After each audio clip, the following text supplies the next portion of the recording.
Okay, welcome out. As promised, we're going to take a look at debt. We're going to take a look at money. Where does money come from? We're going to take a look at the economy. We're going to take a look at how good or bad things are in today's economy and with the national debt. The first thing I want to look at, is this monstrosity. This is national debt from 1940 to present. 2010, 2015, close enough. Okay. You kind of get the idea. After about 1976, 77, things started to go crazy, right? 16 trillion, 2010. The national debt now is at 35 trillion, 34 trillion. It's changing frequently, rapidly. What does that all mean? What does that mean for you? What does that mean for me? What does that mean for us? What does it mean for the United States? What does it mean for the rest of the world? Questions that are very important, okay? Well, the reason why things started to go a little ballistic after 75, between 75 and 1980, things started to move up rapidly. And then after 85, 90, you can see the increase is almost exponential. And that's because interest compounds, but the more it compounds, the higher it goes, the more quickly it compounds, okay? And that's a problem, especially as the debt grows and grows, okay? So why was it leveled out for so long? From 1940 to 50 to 60 to 70, even up to 80 or so. It was kind of leveled out. And then it just went like at a 45-degree angle there. What happened? What is going on? Or what happened? Well, what happened was in the 70s, Richard Nixon took the dollar off the gold standard. The way it used to work is that every dollar that was out there, a certain amount of gold was kept on reserve to tether. You know, when you tether something, you tie it down so it doesn't fly away, right? Or to anchor, you could use that analogy, to tether or anchor the dollar, right? So that there wasn't a lot of dollars being printed unnecessarily. Unfortunately, there was only a limited amount of gold. And after a while, things just began to become too expensive. The government needed to borrow money, banks needed to borrow money, citizens and businesses needed to borrow money, and there was just not enough gold in the ground to use as an anchor anymore. So the dollar was untethered from gold, and there was no longer a gold standard. So you could basically print, and I use the word print, and other people use the word print money. You don't really print money. The US Treasury does print some coins and some paper money, but that's only very small, and it's getting smaller, it seems. That's only a very, because I remember during COVID, there was a problem with the shortage of coins. You know, I never really looked into that too much, but anyways, I found that somewhat disturbing. But anyways, you know, the problem is that you can only print so much. You know, especially as the country grew and as the debt grew, you're not printing dollars and minting coins anymore, right? And we're going to find out exactly what money is when they talk about money, right? And money is not really what we think it is, what you think it is, what most people think it is. It's more debt. It is debt. More than anything else, it is debt. All right. As I said before, if the banks need money, businesses need money, our government needs money for things, and we also need money, private citizens or individuals, right? So there's never enough money. How many people do you know, or how many people are there who have enough money to buy a home with cash, or a car with cash, or a college education with cash, or whatever, you know, anything that's relatively expensive? Usually a loan is taken out. I mean, we even have credit cards. And we've gotten to the point now where we're in a negative savings situation. Since the 80s, that seems to be when things started to go for the worst. Since in the 80s, people used to be able to save. They could save 10, 11% of their paycheck. But now people can't save anymore. As a matter of fact, they don't have enough money to pay for all the debt. So they take out more debt to pay for the debt, right? Their paycheck pays for a good amount of the debt, but they still have more debt, so they have to take out credit cards or debt to pay that additional debt. Okay, so that is what happened, and you can see this is 2010, and we're at 17 trillion here on the chart. But if we go up to 2024, the amount is, as I said before, about 35 trillion. So things are getting out of hand. Another thing I'd like to share with you, if I may,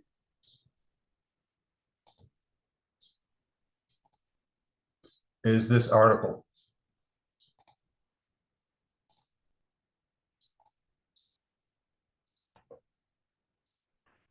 Okay.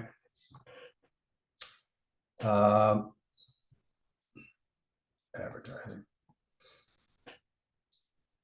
Here's why economists are so worried about soaring U.S. debt levels. Right? The government's soaring debt balance poses problems for the U.S. economy. Those include higher inflation, of course. And what is inflation? People really don't know what that is. They say inflation, the dollar is inflating. What's inflating are prices. As more and more money is printed, the prices go up and the value of the dollar goes down. Just think about it. Anything that is worth something is usually rare. Precious gems, precious gold, silver, platinum, right? Diamonds. They're precious because they're rare. If you're printing a lot of money or taking out a lot of debt, in this case, you're not, as I said, you're not printing money, you're just borrowing. Monetized debt, money as debt, right? And we'll talk about how that works and how the government works that monetized debt, how it builds it and how it pays for it and how it does other things. So as more and more money is printed or debt is taken out, there's more of it, right? So it's not so rare anymore. The markets become glutted with money. The more and more of something you have, and the less and less valuable it becomes, right? So as the prices go up, the value of the dollar goes down. It deflates. Prices inflate, and the value of the dollar deflates. I don't know if an economist would beat me up about the ears for saying that, but that's kind of what's going on in layman's terms, okay? Those include higher inflation, greater market volatility. We'll talk about why that is happening, and a lower quality of life for Americans. Slowing the pace of borrowing is critical for the future, economists told Business Insider, right? And this is the key point. The U.S. is sitting on the biggest pile of public debt in its history, and its economists are getting nervous about it, all right? The federal debt balance hit 34 trillion this year, so it is 34. With the government on pace to rack up another 1 trillion in debt every 100 days, per an estimate from Bank of America. 1 trillion in debt every 100 days. So that's 3 trillion every year. Where are we going to be in 5 years from now, 10 years from now, 20 years from now? And as more and more debt, you gotta pay for it, right? You just can't keep borrowing money. You just can't keep creating loans, monetized debt. That monetized debt, the loans that our government takes out, that banks, you and I take out, businesses take out, that borrowed money has to be paid for. You just can't keep taking loans out. I mean, just think about yourself as an individual. If you have 2, 3, 4 credit cards and you're paying on a house and you're paying for your student loans and you're paying for this, you can't just keep taking loans out. Your whole situation, economic situation is going to collapse, right? So why is this so worrying? I hope it's self-evident why it's worrying, right? So it's breeding ground for economic problems, including higher inflation. We said that, lower quality of life, and why is that, right? And we'll get to that in more detail in a second. Worst case scenario, destabilization of the wider financial system, according to Les Rubin, a market veteran who called the U.S. debt situation one of the greatest Ponzi schemes in the world. And that's the thing that kills me. People don't even realize this, that what our government runs is actually, I don't know if you want to call it a legal Ponzi scheme, because all Ponzi schemes are illegal, but it's an illegal Ponzi scheme that is allowed or enabled by our government to happen. The government doesn't go after itself for creating a Ponzi scheme, but a Ponzi scheme is basically, it's, the lending of money to investors, and the investor or investors think that they're making money off these investments, but the Ponzi schemer is not investing the money; he's pocketing the money, right? Maybe some of the money may go to the early investors to make it look good, to give it a look of actual something valid going on there, but it's not. All the money eventually, and I don't want to say all, most of the money eventually is just being pocketed. And what it does is it tries to, and because of that, look at all the success that we're having, and look at all the people that are investing, and they try to get more and more and more people to invest, and that's kind of what's happening here, right? The U.S. keeps borrowing more and more money, and it's trying to get foreign countries and the foreign wealthy individuals and countries and American private investors and banks and private banks and public institutions and whoever wants to buy some treasury bonds and notes and stuff, and I'll show you what those things are in a second, right? For investment, right? Because whenever money is created, say $1 trillion is taken out, what was Biden's big deal infrastructure, right? Say it's $1 trillion. I don't know what it was, but say it's $1 trillion, right? So $1 trillion is borrowed. And how is that? How does that work? Where does the money actually come from? Well, it comes from other people, investors, other investors. It's that debt is sold, and let me go to the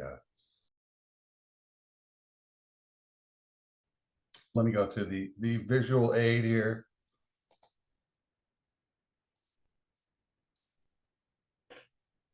There we go. So here's your treasury bills, notes, and bonds. These are sold whenever monetized debt is created, or when loans are created by the government to pay for stuff. The debt is sold.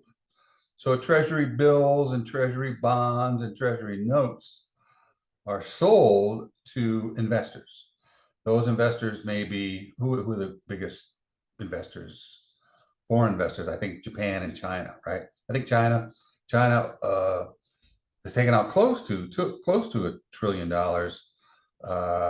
Japan has $1 trillion, I think, or slightly more.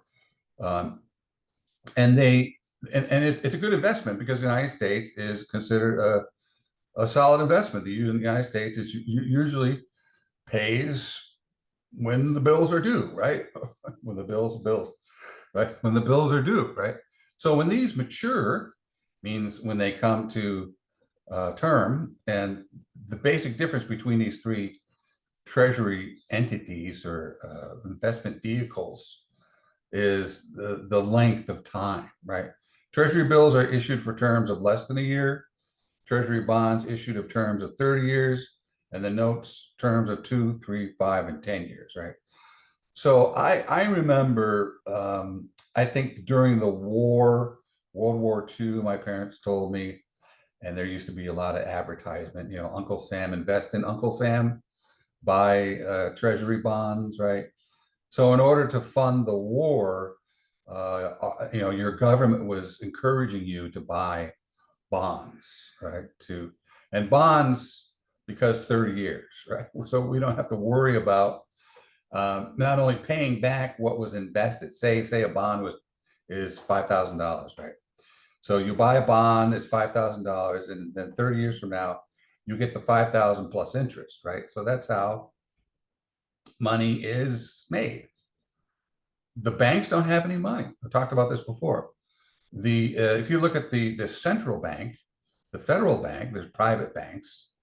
You know, you've got investment banks like Saks, Saks. I can't remember the name of the bank, but Saks, and there's several investment banks, which are banks that usually fund investors, you know, millions and billions and trillions of dollars for big time investors.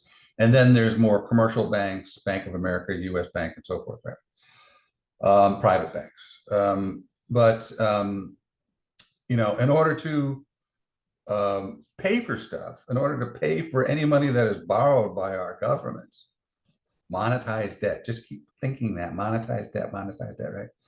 Anytime that money is borrowed, and the states do it too, right? The states buy and sell bonds, bills, notes, and bonds, right? Because the states need stuff, right? They need roads and they need dams fixed, and they need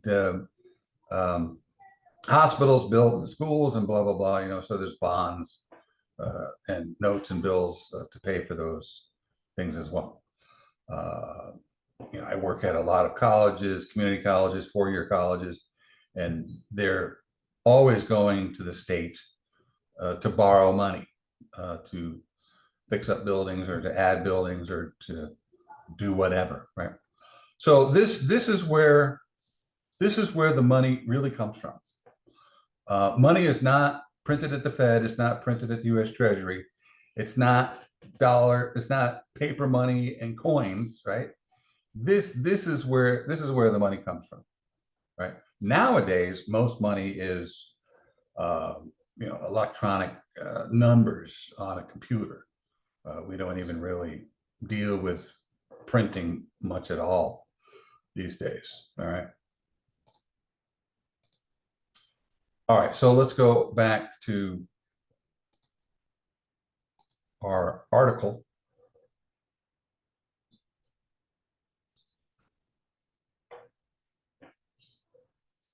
The mountain of debt is a breeding ground for economic problems. I said this before, we'll just reread this again to get back to where we were, including higher inflation, lower quality of life, and the worst case scenario, destabilization of the wider financial system, right?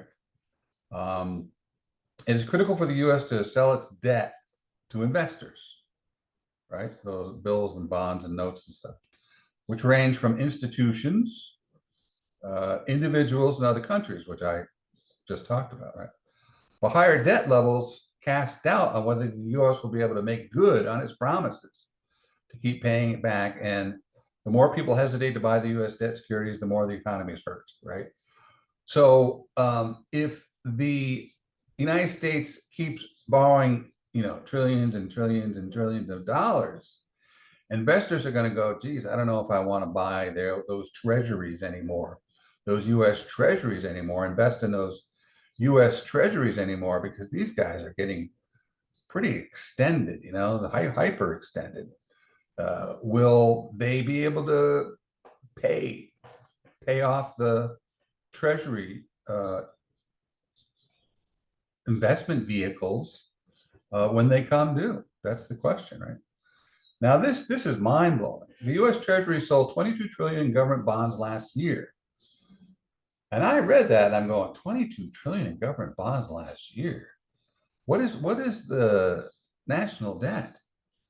Isn't it like about another 10,000, 10 trillion over that? Right? It's 34 trillion. How could they, what? They sold 22 trillion in 1 year? Crazy, amazing. But treasury auctions have recently seen weak demand. This is the problem, right? Suggesting that investors could soon have difficulty absorbing the huge rush of new bond issuance. Most recent auctions of 10 and 30-year bonds, remember we looked at those bonds. You can have 1 year bonds, you can have 10 years, 5 years, up to 30 years, right? Were met with low enthusiasm as investors see higher for longer interest rates and stick inflation. The U.S. will hit the market again in May with a 385 billion sale of new bonds. There you go. So, I mean, our country, our government is really in the business of selling, right? Sell, sell, sell. What would happen if we can't sell the debt is that we end up with an inability to function as an economy. So this is the problem. This is the destabilization they talked about. And it's not only happening in the United States, it's happening, could happen worldwide. Why? Because the United States is a leader, is the monetary leader, right? Most countries go by the US dollar. The US dollar is like the international monetary system or unit that is used worldwide because the United States has been the most wealthy and most stable country to invest in for quite some time, right?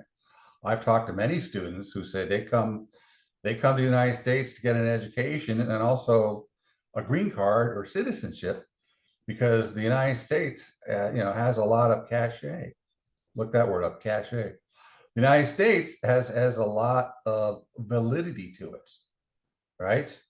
Has a lot of the validity in its not only economic institutions, but educational institutions, probably because of its economic institutions, its liberties, its opportunities, and its financial stability or money, right? Monetary stability.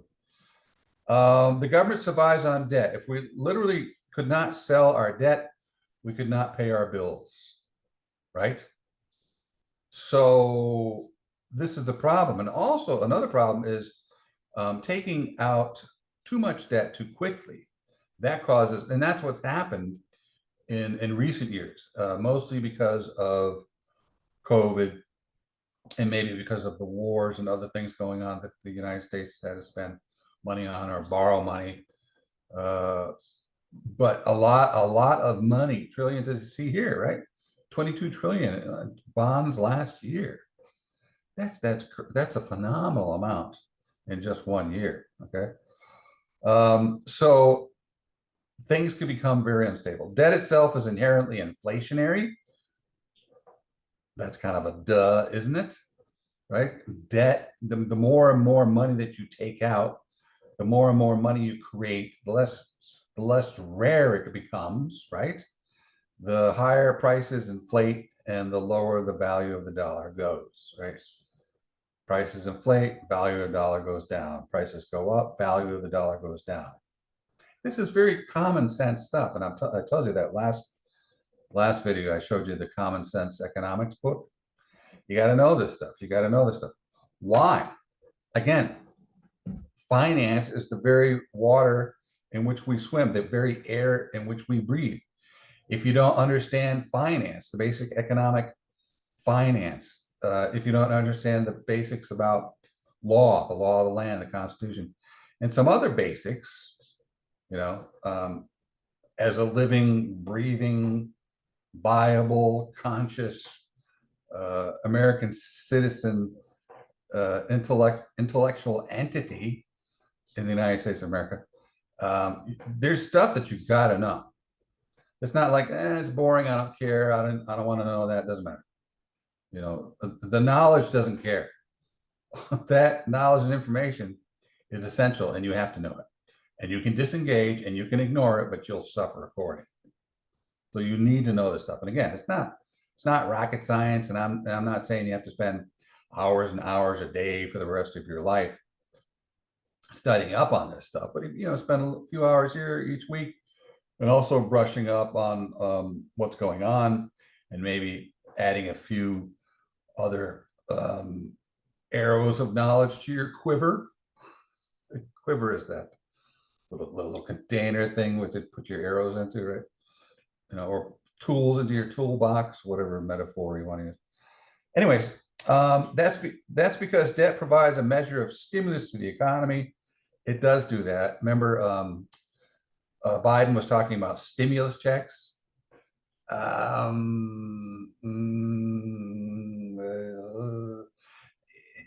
They did add a little bit of stimulus, you get a 3,000 check. Well, how many checks did he send out? That was the problem. And each time he goes, we're going to send out another check. I'm going, no, don't. This, and I know this stuff. So if you know this stuff, I know this stuff, and most people know this stuff. When political leaders are talking about doing certain things, you'll say no, no, no, no, or yes, yes, yes, yes, because I know. I know if you do this, there's going to be a bad situation. The thing's going to get worse. It's not good. This is not good, right? I think of Jeff Goldblum. I think I was just channeling Jeff Goldblum there for a second. It's not good. It's not good. Anyways, so that does provide a measure. I like that word, a measure, a little bit. It does give it a little bit of a bump when it first comes out, but then eventually it makes things worse because you're just causing higher inflation. You get that check and you spend it. Ooh, good, good, good. But now you got to pay it back, right? You're basically borrowing against your future self. Eventually, you've got to pay back that money, or that money has to be paid somehow, somewhere, some way. Maybe pay through taxes, maybe pay it through treasury bonds and bills and notes and stuff, but it's got to be paid, right? Which speeds up hiring, wage growth. If the economy is already at full employment, that means higher inflation as well. And then again, this is common sense, right? Couple more things. Smaller budget. Higher debt could also lead to a poor quality of life. This is what was spoken to earlier, and you can see why. Because things have become more and more expensive. We can't afford. Now, I've been reading many articles about how things have gotten so expensive, like people can't go to theme parks like they used to. They can't go to sporting events like they used to. They can't buy as many new cars as they like to, as they used to, because things have just gotten too expensive, right? Cost of groceries have gone up 20 some odd percent in the last 4 years. I know over the last 4 years, if you look at how much we spent 4 years ago, can compare that to now, we now spend $11,000 a year more per year over what we spent 4 years ago to pay for the same stuff. That's the problem. That's inflation, because the prices have inflated. And because the prices have inflated and things have cost more, the value of the dollar goes down. The purchasing power, the power of the dollar weakens. You don't want that, right? You don't want that. That can cause all kinds of problems. Higher debt also lead to poor quality of life. And that's because the more debt grows, the more the government has to shell out in interest to service that debt, right? So you got to pay for interest on that debt. And if the debt keeps getting high, as the debt gets higher and higher and higher, more and more of the government's money is spent on paying off the interest and not paying for things like Social Security, Medicare, Medicaid, infrastructure, right? Because you only have a limited, economics talks about limited supply. You can't, you don't have an endless supply of money. So you do things at the margin. Is that a marginal expense, or what is it? Is it or isn't it, right? And things are getting worse and worse as time goes on, and because of the fact that our government is borrowing more and more money, monetized debt, right? That is causing a problem, because more and more interest on that money that's borrowed has to be paid. And as the money for that interest goes up, the other things that the United States wants to do or needs to do, right, are not focused on as much, right? And the less money the U.S. has spent on Social Security, other critical parts of the social safety net, Medicare, Medicaid, Social Security, all those things, right? The U.S. spends $429 billion last year on interest payments alone. $429 billion. That's crazy. That's 240% of what the government spent on transportation, commerce, and housing combined. Pretty soon, one of the most important things the federal government's going to be spending money on is not defense, not education. It won't be on housing. It'll be on interest, right? So what does that mean? If the government can't pay um, on education, or has to cut spending on education, or on defense, or housing, or Social Security, or Medicaid, or Medicare, what happens? Some people are going to be going without, and the quality of life suffers, right? And finally, for investors to widely lose faith in the US government debt as a safe haven would spark turmoil in financial markets. Reuben Warren, thanks to the sheer amount of the US debt held by institutions worldwide. In the worst case scenario, he sees markets melting down if debt levels get too high and people believe the US might not pay it back. That's the problem, right? Trillions of dollars that are on the balance sheet around the world will become substantially reduced in value or worthless. Interest payments could be curtailed. It would be a devastating blow to the world economy that would lead to eventually chaos. And that's the problem, right? We can't let it get there. No, we can't. There's little the government can do to stop those problems from brewing other than to stop taking on so much debt, stop spending money on stuff, borrowing money to spend it on things, right? And then there's this whole argument about, the fact that so many layoffs during COVID didn't have to occur. Children being disallowed from going to school, that wasn't as necessary as many people thought. And a lot of the money, the chaos and downtime and money that was spent is now being looked at, as a Monday morning quarterback, and it's being looked at in a negative light. Well, we didn't need to spend all that money. We didn't need to take the kids out of school for so much time and so forth and so on. So, yeah, that's a problem, right? Anyways, technically, the government could print money to pay off its dues, but that would result in hyperinflation as the money super skyrockets, right? You don't want, again, the only entity that can cause inflation is the government through printing money. Did it say? Yeah, print money. See, it doesn't really print money. That's kind of a metaphor. I think it creates a visual for people. It doesn't print money. It's not printing any money.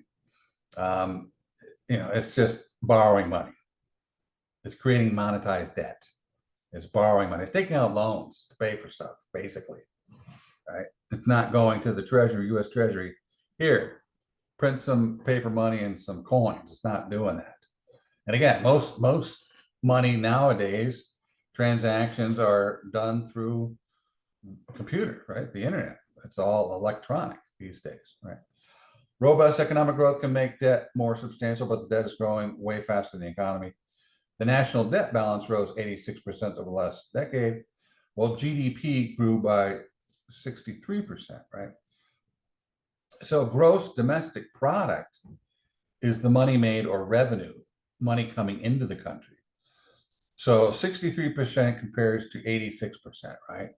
So there's more debt, 60, 70, 80, 20, 23% more debt than revenue. That's your basic accountant will tell you, we can't sustain this. That's crazy. Stop it. Stop spending. Stop. Get this down, right? Get that down. Economists are uncertain of when exactly the national debt will become a true problem.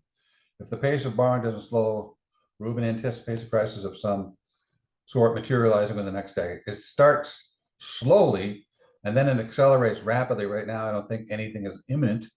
Imminent means happening very, very soon. I would say we have 10 years or less to fix this problem. I think that may be an optimistic scenario, right? 10 years or less. So 10 years from now, if things aren't fixed, if things don't change, you can all kiss your happy, comfortable situation goodbye. I don't know what's going to happen. And if something's not done, I don't know I'm not Nostradamus and I'm no economic expert, economic genius, financial expert or genius, but you can just see, you don't have to be, and I'm not preparing you or me or anybody to be a financial or economic genius expert. what I'm trying to do is just give you kind of a general education, a general understanding of some of the most essential things that you have to know in your life. Again, I'm teaching from the perspective of what do most people need most of the time in most situations. Do you need to know about yourself? Yeah, you bet you do. We talked about that in some of my earlier videos, right? You have to know yourself. You have to define yourself. What kind of person are you? What are your basic innate talents, gifts, abilities, desires, and so forth, right?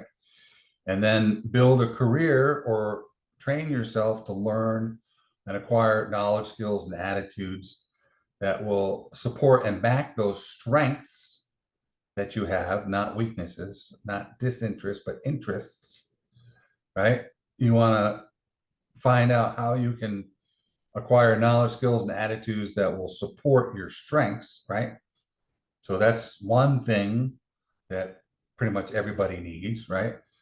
Understanding of self, and then also building your own education, I guess you would say educational path, right?